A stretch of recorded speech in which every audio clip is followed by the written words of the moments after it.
मानव हथेली जब भी बड़ी है और भरी हुई है तो ये योगों से भरपूर होती है।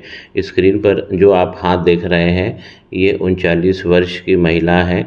इन्होंने अपने जीवन में जो भी अच्छे चिन्ह हो सकते हैं, अच्छे परिणाम, उन सब की व्याख्या मांगी है। सबसे पहले हमें देखना चाहिए कि लग लाइन क्या कर रही है।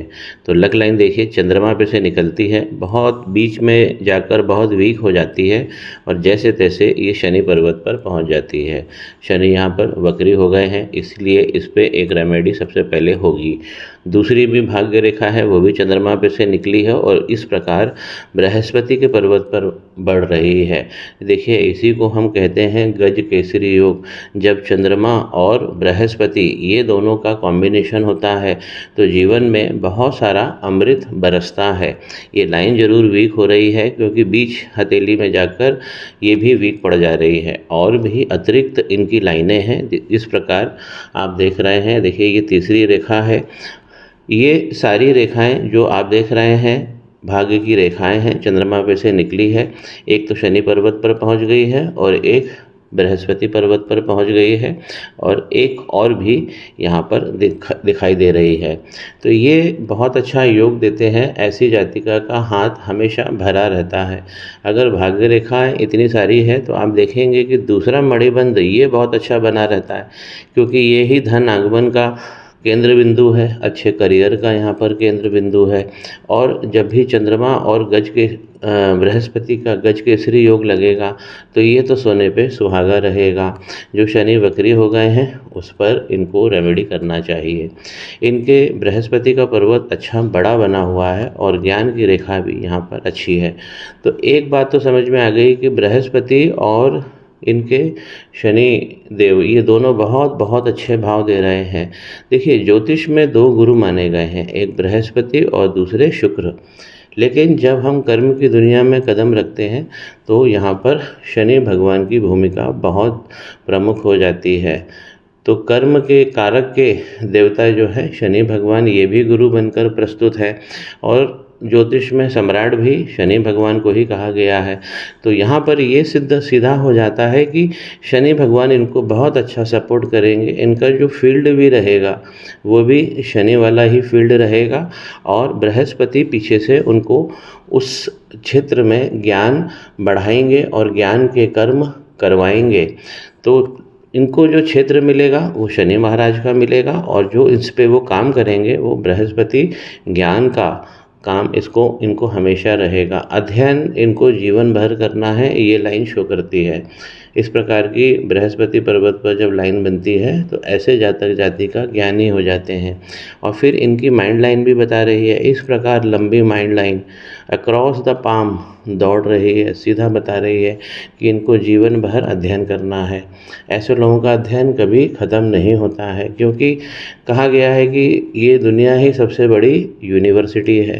तो ऐसे लोगों का ज्ञान, अनुभव, रिसर्च, डेवलपमेंट ये लगातार यहाँ पे चलता रहता है।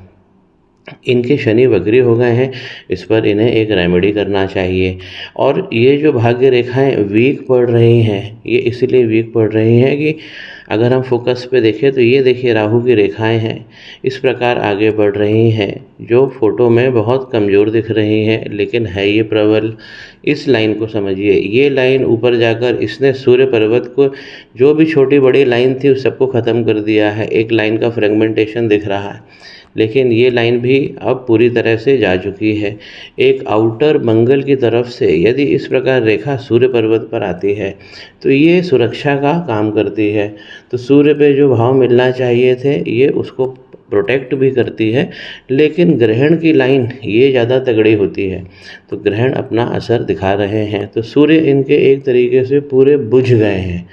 तो इस पर भी इन्हें रेमेडी करना चाहिए। ये इनकी दूसरी रेमेडी होगी। जब भी राहु की इतनी प्रबल रेखाएं निकलती हैं तो एक तो हमारे जीवन रेखा को सबसे ज़्यादा परेशान करती है, माफ़ कीजिए हमारी लक लाइन को गड़बड़ करती है, हमारी माइंड लाइन को गड़बड़ करती है। और इसके बाद में आप देखेंगे कि जो हमारी हार्ट लाइन है इसे सबसे ज़्यादा नुकसान पहुंचाती है, क्योंकि राहु की रेखाएं हर अच्छे काम में, इस प्रकार की हॉरिजॉन्टल लाइन, ये हर अच्छे काम को बिगाड़ देती है, उसमें विलंब कर देती है, उसमें विच्छेद कर देती है। यहाँ पे शनि पहले ही गड़बड़ है। और आप देखिए हार्ट लाइन अगर इस प्रकार यहाँ पर खुल जाएगी, सबसे ज़्यादा यहीं खुल रही है, आइलैंड पड़ रहे हैं, तो अब इसमें दो बात ज़रूर होगी कि एक, अगर इस तरफ खुलती है तो मरकरी का पर्वत गड़बड़ होगा। यहाँ विवाह का जो योग है देखिए ये पूरी तरह से नष्ट हो रहा है, ये लाइन ऊपर की तरफ जा रही है और यहाँ पे स्पॉट भी बना रही है।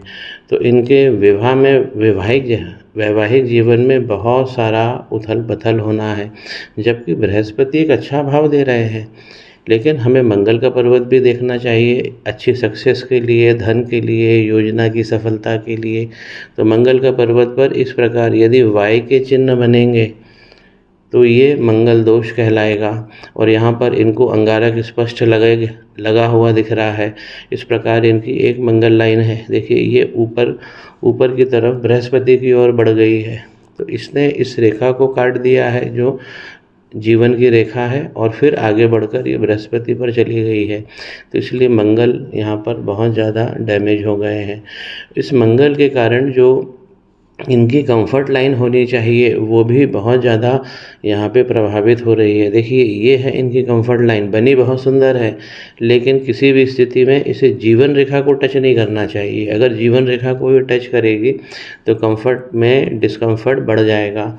शुक्र का पर्वत देखिए, मंगल के कारण शुक्र एक अच्छे बड़ा इनका शुक्र का पर्वत है, नाशपाती शेप का।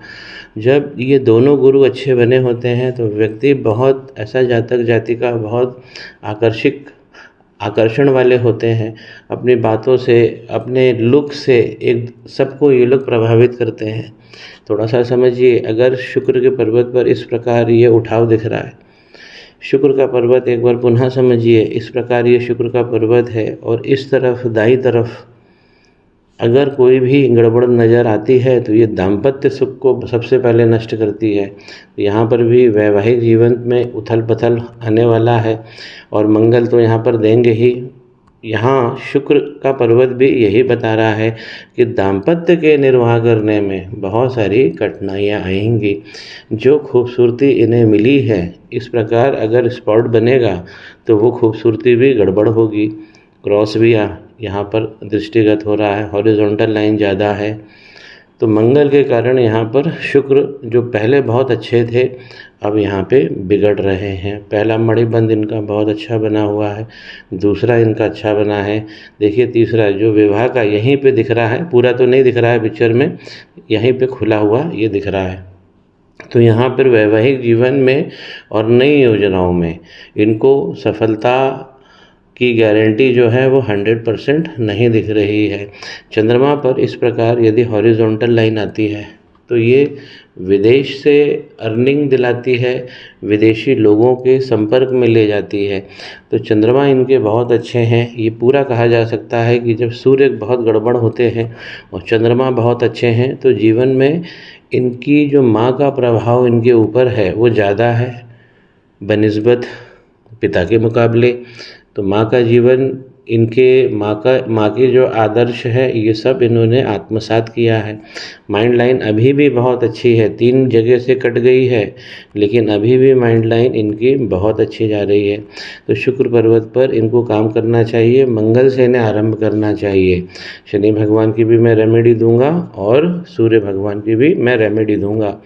एक बात और समझिए कि जब मंगल पे इस प्रकार का वाय बनता है तो ये मांगलिक जो हमारे लाभ होते हैं उन सबको ये नष्ट करता है।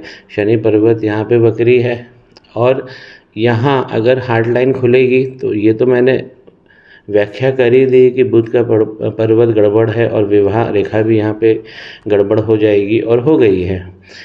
अगर हार्ट लाइन पर इस प्रकार भाव आते हैं तो इसका संबंध होता है सीधे केतु से।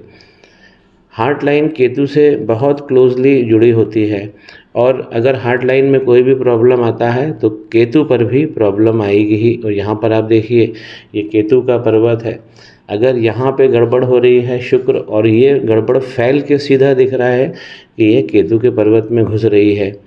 तो यहाँ पे केतु भी वीक हो गए हैं। जो इनकी बिजनेस लाइन है वो बहुत कमज़ोर है, बहुत ज़्यादा कमज़ोर है, और ये बुध के पर्वत पे बढ़ना चाह रही है। इस प्रकार की लाइन ये कंसल्टेंसी और एडवाइजरी देने वालों के लिए बहुत अच्छी होती है, और ऐसे लोग एडवाइस के रूप में और कंसल्टेंसी के रूप में जाने जाते हैं। तो ये रेखा वीक हो गई है क्योंकि जो इसका उद्गम है शुक्र, वो बहुत ज़्यादा कमज़ोर हो गया है। तो मंगल का सबसे ज़्यादा जो असर पड़ा है वो इनके शुक्र पे पड़ा है। राहु का जो सबसे ज़्यादा असर पड़ा है वो यहाँ पे सूर्य पे पड़ा है। केतु का जो सबसे ज़्यादा असर पड़ा है वो इनके बुध के पर्वत और हार्ट लाइन, अगर हम सकल रूप से देखें तो हार्ट लाइन पे सबसे ज़्यादा पड़ा है। मंगल पे इनको काम करना चाहिए सबसे पहले, और शनि केतु का उपाय करना चाहिए, और बुध भगवान के बीज मंत्र हर शुक्रवार को, और हो सके तो प्रत्येक दिन श्री सूक्तम का पाठ करना चाहिए। तो इनके जीवन में, इनके करियर में, इनके धन में, इनके वैवाहिक जीवन में स्थायित्व भी आएगा और लाभ भी समस्त इनकी झोली में आ जाएंगे।